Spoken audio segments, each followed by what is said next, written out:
Jesse, how much do you know? Have you read or heard about blue light? I'd love to know. Quite a bit. Yeah, it's definitely something I'm aware of. And at night, I do my best to protect against it, assuming that it's has a negative impact on sleep. But get into it. Let's talk about blue light as a whole and if there's any truth to any of the, people wearing different glasses or using different apps to block that. The eye care industry is known about and has been discussing blue light for quite a long time. I think a lot of people have heard about blue light glasses, especially during like 2020. There's a lot of people obviously indoors, they're at home, they're sitting in front of a screen all day, and people are having a lot of eye strain issues. So they start looking things up or they get advertisements for various types of blue light blocking glasses online. But the eye care industry has known about blue light and concerns about blue light since like the 80s and 90s. Uh, there's really three kind of arguments and components of blue light uh, that we are kind of discussed. One is that does blue light have the potential to damage our eye or increase our risk for aging eye diseases? Because UV light, sunlight obviously can hurt our skin, to help encourage skin cancer and things like that. And we know that UV light can hurt the surface of the eye, but most of UV light does not penetrate through the cornea of the eye, except for at really young ages. And then the lens inside the eye absorbs a lot of the other UV light that does pass through. So if UV light isn't hitting the retina, why do we see this increased risk for aging eye diseases like cataracts and macular degeneration for people who spend a lot of time outside? Well, the idea is that this higher amount of energy, or HEV light, high energy visible light, which is purple and blue light, does pass through the eye because we can see the colors of blue and purple.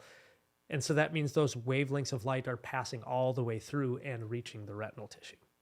And so that's been under investigation for some time, is does this high energy visible wavelength light cause higher levels of oxidative stress? Does it cause higher levels of inflammation in the retina over time? And does that increase the risk of aging eye diseases? And studies are a little bit all over the place. There are some epidemiological studies that have said, yes, there's higher risk. There's some other ones that say no. And so I wish I had a clear cut answer, but that we do know that there is some risk that is believed to, it makes reasonable sense to say, hey, especially in high intense blue light, such as sunlight, that may have a higher risk toward aging eye diseases. However, the question comes, does the blue light you get from a screen or from an LED light, if you have a new high energy LED light in your home, because you're right, they sap less energy from the electricity system. So people have kind of gradually turned into LED lights. But LED lights emit a lot more blue light than the incandescent kind of yellow colored lights. Well, they find that these indoor lights, as well as computer screens, the amount of energy that they're emitting of blue light, even though it still is the wavelength of blue light, it's not very powerful. And so we are not seeing the same risk factors for damage to the eye from kind of domestic lights and digital devices. Then there's the other two components of blue light, which is eye strain and sleep cycles. Kind of like you mentioned, like you maybe, what do you do, Jesse, for just being aware in the evening of blue light exposure or your sleep? What are you doing? I've done different things over the years, but right now I have a certain app on my computer that I'll use. I've had the blue light blocking glasses on and off over the years, currently not using those. I have an app on my phone. I'm cognizant about using incandescent light bulbs when I can versus LED at night. I have a red light beside my bed that when I'm reading in bed, I'm using that. So I'm doing a lot of different things, and that's why this is important for me to figure out what science is showing. I'm making a good effort. When it comes to sleep, you mentioned the three different parts, and we'll take time and get into each of those. But since we're in the sleep realm now, anything there about blue light at night negatively impacting sleep? So they have, there are plenty of studies now looking at blue light and its effect on sleep. And the way blue light can impact sleep is because there's a certain receptor within the retina that they only discovered about 10 years ago. It's called an IPRGC, or intrinsically photosensitive retinal ganglion cell. And this cell in the retina does not send visual information to your brain. So if you only had these cells, you wouldn't have eyesight. But these cells pick up light energy and send the signals to parts of the brain like the superior colliculus. And that helps regulate melatonin production and affecting your sleep cycle. There's also some research finding that it also has a role in our metabolism. It's not fully understood yet, but we do know that has some interesting roles in other parts of our physiology. So what's unique about this cell in the retina is that it does have sensitivity to all wavelengths of light, but it's hypersensitive to blue light, specifically a wavelength of around 460 to, and I've read research kind of give a variant, but it's between 460 and 480 nanometers of light, which is a more higher level of blue light, kind of approaching green almost, or yellow-green. The issue with blue light glasses is that there's really no regulation on them, and there's really no cutoff. They often, as a consumer, how are you going to know that the amount of blue light or the wavelength of blue light in those glasses is being blocked? So thankfully, they have done research finding that glasses that do have more of an amber, like they're not a light yellow color, they're more of a dark amber or almost red colored pair of glasses. Those, they're kind of like a dark orange. Those block way more of the wavelengths that this receptor is sensitive to. And so they have shown that if they have people wear these types of glasses an hour or two before bedtime, that their melatonin production is higher versus people who don't wear them. And so there is some evidence that they can have a benefit. Now the question is that benefit enough to make a real clinical difference in your sleep patterns? I have not seen that level of research, because there's so many other factors that can influence your sleep, right? Did you have caffeine that day? Are you staying up, even though you're got your blue light blocking glasses on that block this specific wavelength? Are you scanning your phone and watching videos and engaging in social media that is stimulating to your brain and keeping you up? Right? There's so many other factors. So I have some friends who are researchers in blue light at universities, and most of them do not recommend blue light glasses to most people, not even their own family.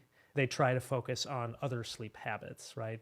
Shutting off devices a few hours before bed, turning lights so that they're not bright white, turning them to yellow.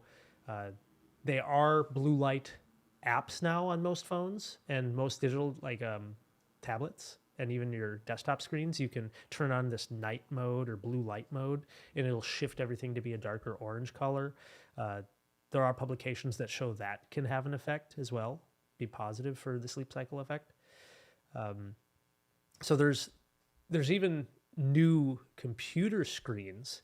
I have consulted with one or two companies that do this, but they have engineered computer screens themselves to emit less blue light. So yes, it has an effect. Blue light glasses may have a benefit if they block the right amount, but it's still tough to say if it's absolutely recommended. So given all that, you asked me about my routine. Yeah. What do you do to mitigate blue light, if anything? So one is that in the evenings, I try really hard to get away from screens. It's tough, but I go as far as during the worst of my heyday to kind of break my addiction of digital screens, because I think that for a time in my life, I had been almost addicted to it. I now have an analog clock. I went back and bought one of the old alarm clocks that I had as a kid, and I now leave my phone plugged in away from the bedroom. So when I go into the bedroom and I'm saying, nope, I'm going to relax, I'm stretching or I am reading a book, a paperback book. Uh, and that way it pulls me away from the screen. I do have all my devices set to turn into a yellow mode in the evening. Um, and then I do my own kind of thing. Either I drink either some sort of sleepy tea or chamomile or some sort of herbal tea, or I will drink there's a dry eye drink that has a PM version that has a little bit of melatonin and then a little bit of valerian root in it. And I've been using that for a few months, and it's great. I actually really like the product. I have no investment in that company, but I've been enjoying that product right now. Um, so that's kind of where I'm at with my sleep regimen. I try really hard to get somewhere between 7 8 hours of sleep at night. I just notice my performance and everything I do is amplified. I feel so much better. I'm way more social and engaged, and my creative energy for making YouTube videos or showing up for my patients when I'm in the clinic. I think better. I think faster. So when it comes to this blue light thing and light in general, there's two different aspects. We've been talking about it from a blocking perspective, Mm-hmm. but then there's also getting light in the morning in your eyes to help with energy during the day and to help with sleep at night. So talk about what you're aware in that realm, and is that something you practice? So it is. We do know how light can influence our brain and our mood, right? For quite some time, right? There's lights for people with seasonal affective disorder, and this is interestingly enough a similar wavelength of light that we know triggers these same receptors.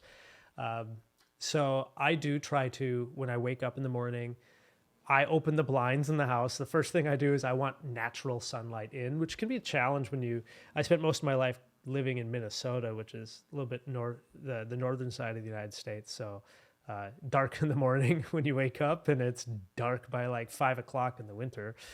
But I try to get sunlight into my eyes. Um, there is just the caveat for people who are going to be going outside and getting natural sunlight into their eyes. Uh, just be aware of UV light index of whatever the UV is index is outside, and usually this is between 10 a.m. and 4 p.m. It has like the highest risk because UV light can damage the skin. It can also damage the surface of the eye, and so if you're outside in those peak times, then definitely consider sunglasses, wide brim hat, something like that. Um, Otherwise, I haven't seen really concrete clinical evidence or um, like meta-analyses trying to look at this specific type of trend or lifestyle, but I think it makes good sense about knowing how this light influences us. And I anecdotally feel so much better and more awake when I am getting movement in the morning and getting outside. It's like wakes me up way faster than just, waking up and trying to drink coffee. What are your thoughts? I don't know if you've spoken with sleep pathologists or have you read any research specifically on that type of a lifestyle? From my learning, different experts I'm talking to, I try and get out as soon as I can in the morning just to at least have some exposure of natural light in the eyes. Mm-hmm. And I'm not talking about looking at the sun. It's important to make the distinction here. It's just getting out and getting that natural light into the eye. And I'm not perfect, but I do the best I can.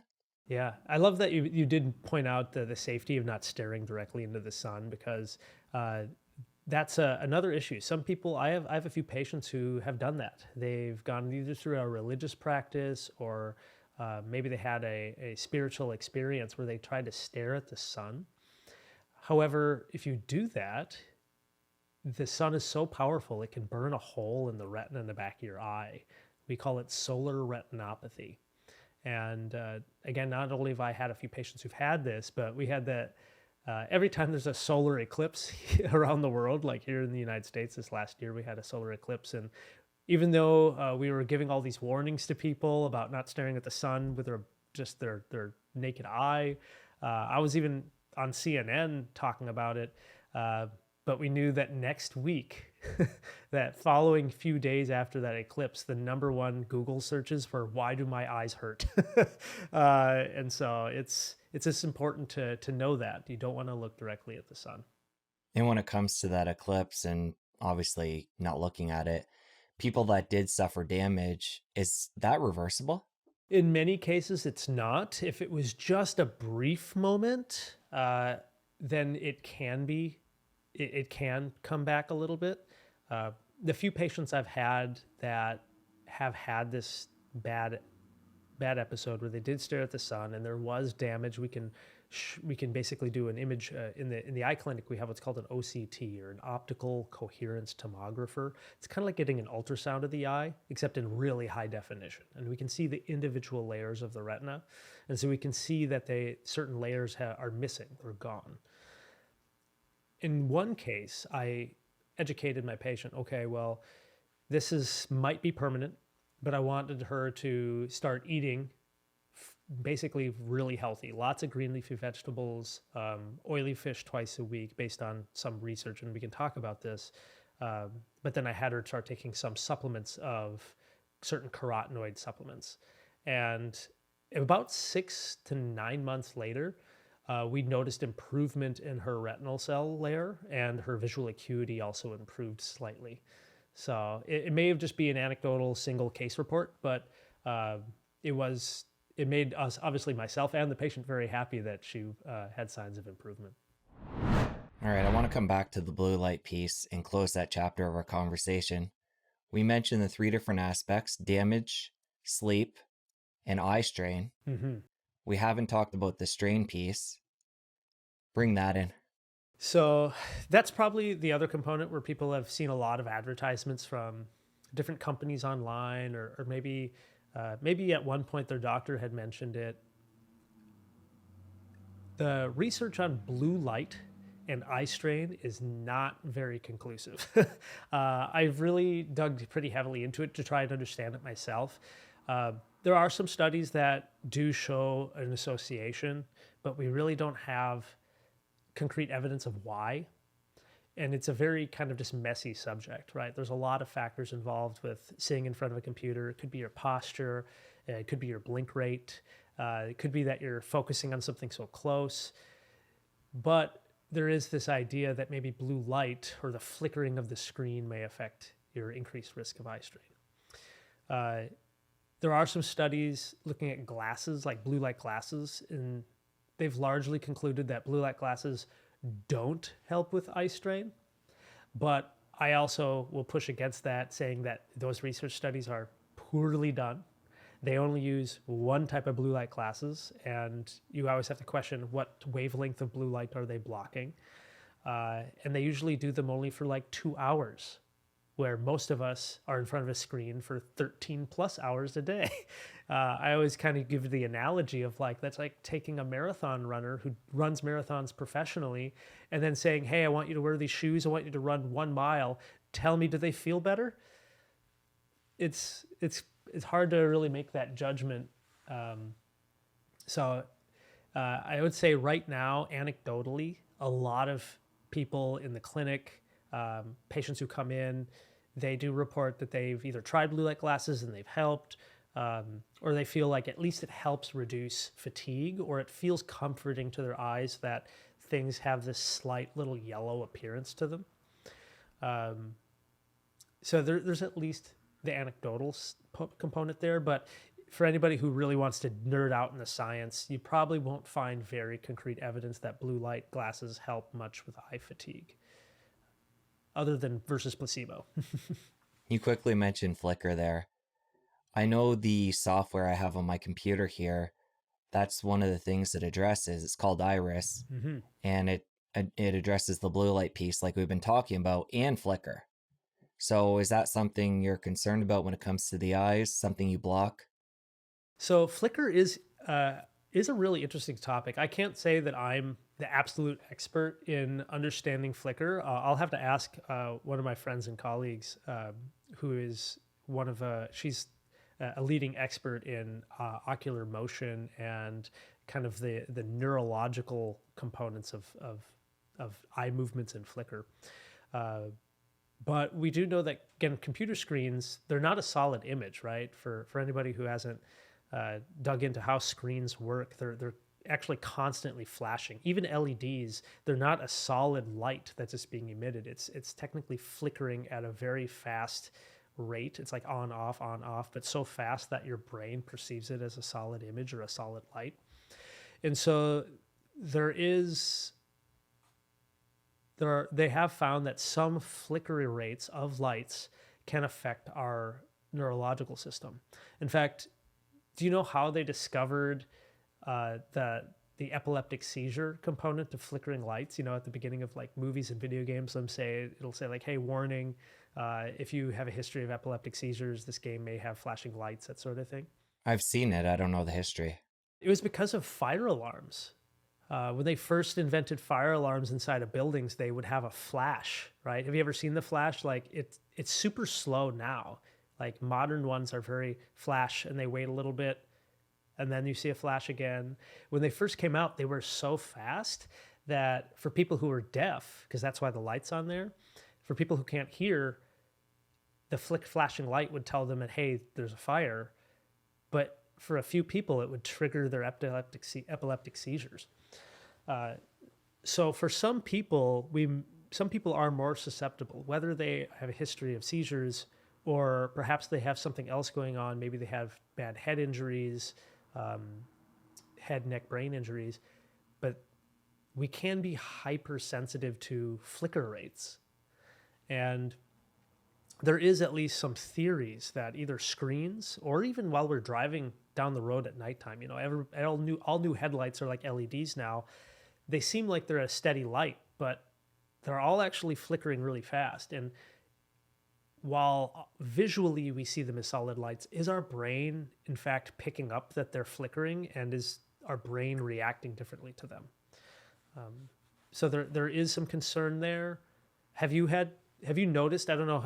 I've used the Iris program myself in the past, but I don't recall. Can you adjust the flicker rate in any way with that program? The only thing I know about it is you have to have your brightness on your screen turned to max and then adjust the brightness on the app itself for the anti-flicker to work.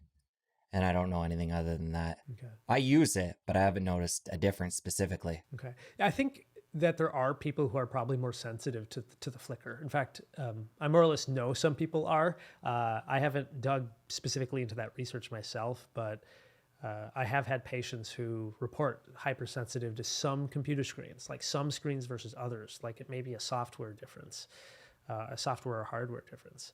So I think it's something we don't fully, at least I don't fully understand yet, but is a really good question. I would love to hear feedback or people's comments. If anybody else listening to this or watching, they're like, I definitely am sensitive to flicker. Let us know. It'd be good to kind of dig into that. And earlier you mentioned bad science when it came to, I think it might have been the blue light glasses.